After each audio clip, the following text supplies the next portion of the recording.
As we prepare to separate, my friend will be heading to Bryce, Escalante, and Electric Lake for his journey home, and I will be continuing on towards Chicago.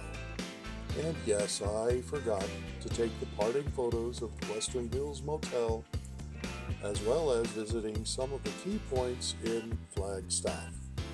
As I was calculating my route, I determined that if I wanted to see as much as possible on this trip, I would need to add about 2 more weeks. Seeing as I only made it to Flagstaff on my 3rd day, I know for sure I won't make Albuquerque tonight with all the stuff I want to see today. I can see why it would take a week or more to get across the U.S. on early Route 66. Well, enough jabbering, and let's just ride the Mother Highway.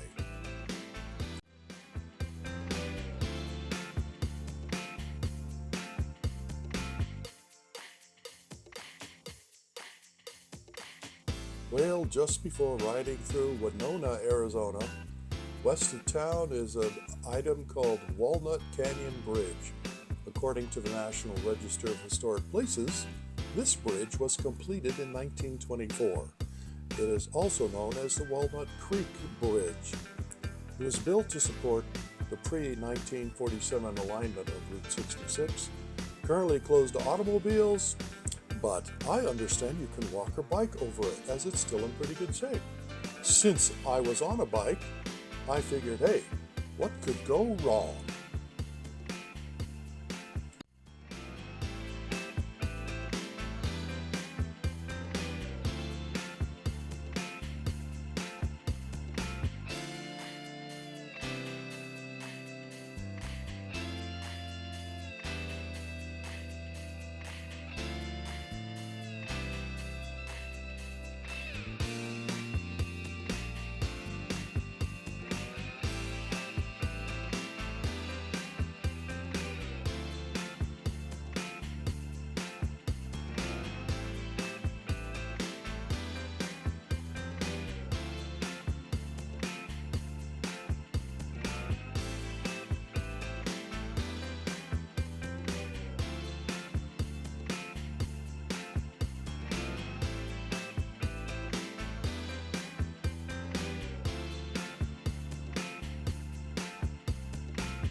Now I am off to the Twin Arrows Trading Post Ruins, as it is called. Unfortunately, one arrow has been knocked down. This is located off of I-40 west of Two Guns, and at one time consisted of a gas station, a gift shop, and a Valentine's diner. It was in operation as late as 1995, but now lays abandoned and overrun by graffiti artists.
My next stop here will be Two Guns. Again, right off I-40. I also pulled most of this information from the Route66times.com website, and the link will be below in the description. As soon as you pull in, first thing you'll see is the graffiti gas station, as it is most commonly known.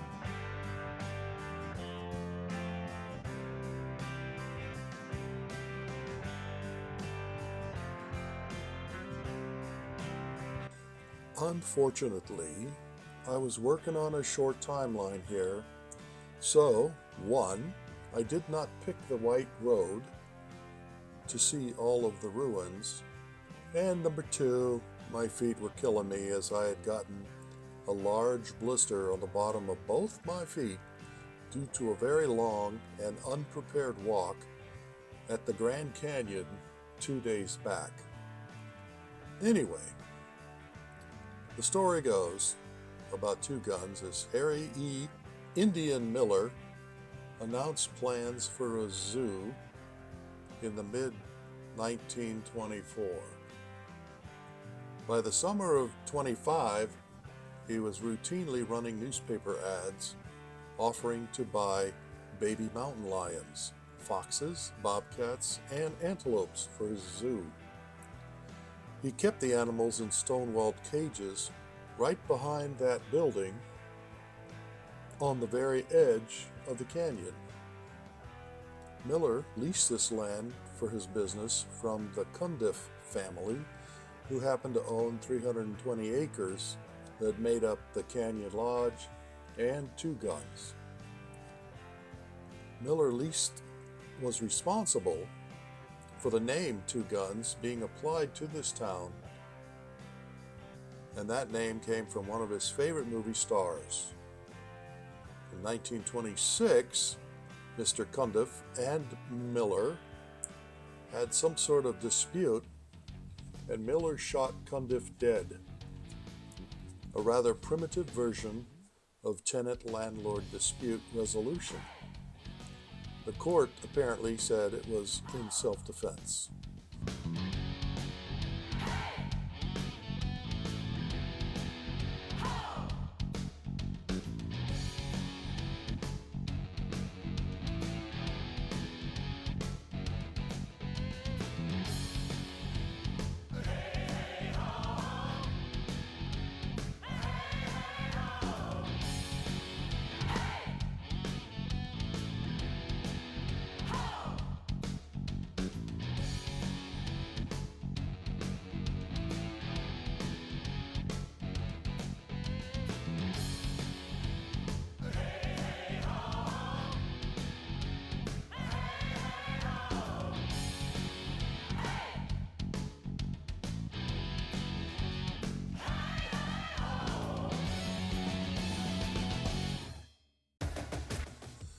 So, you can see off in the distance there, the 1915 Canyon Diablo Bridge, which carried Route 66 between 1926 to 1938.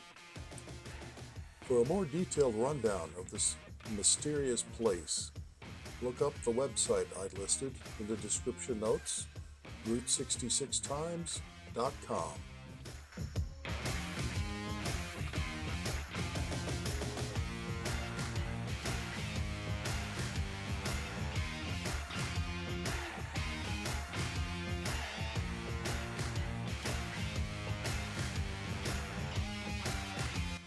So now, it's back to the bike and off to see the big hole in the earth.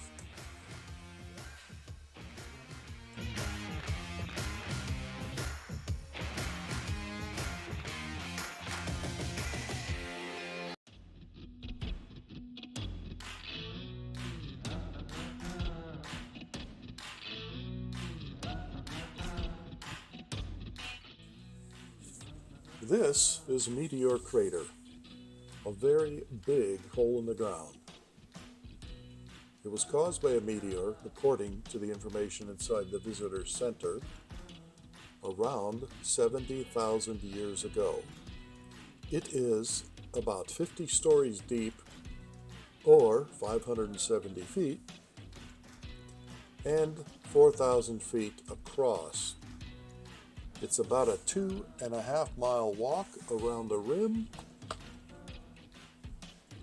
At one point, this used to be an astronaut training location in the 60s and 70s.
Arriving into Winslow, Arizona, I get to stand on the corner and take the required photos for the area.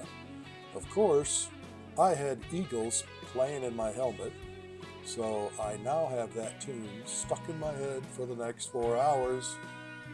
And to really enjoy all there is to see here, you actually need around 4 hours to walk around and see all there is to see. And with me, I just gotta keep moving on.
After Winslow, we take a quick jump past the Jackrabbit Trading Post and Joseph City, where there are a few things to see, but it's very short.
Finally made it to Holbrook, Arizona.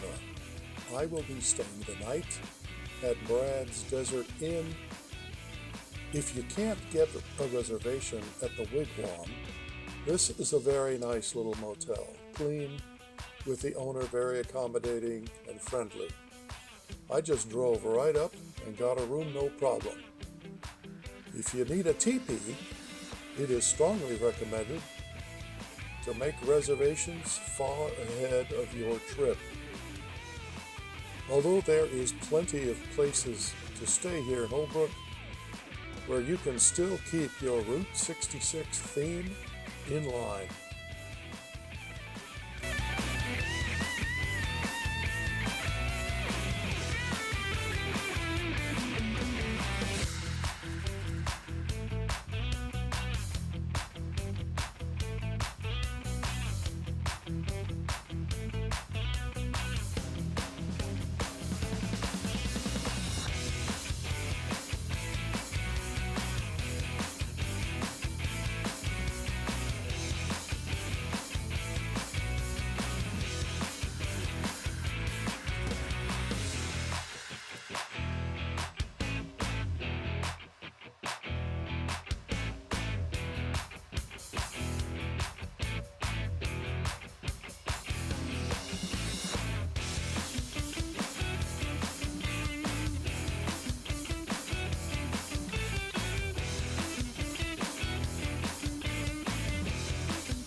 Okay, well, here I am at Brad's. I'm planning on just going to crash in my room tonight, start another rollout tomorrow for Albuquerque, New Mexico. I only have 1,700 miles to go and a whole 6 days to get there. I wonder if I should split this trip up in half. I am so very glad you could join my attempt at Route 66 on a motorcycle with minimal I-40 involvement. If you like this video, please just hit the like button. Leave comments at the bottom. If you want to get notified when my next video drops, subscribe and hit the bell. Catch you all next time.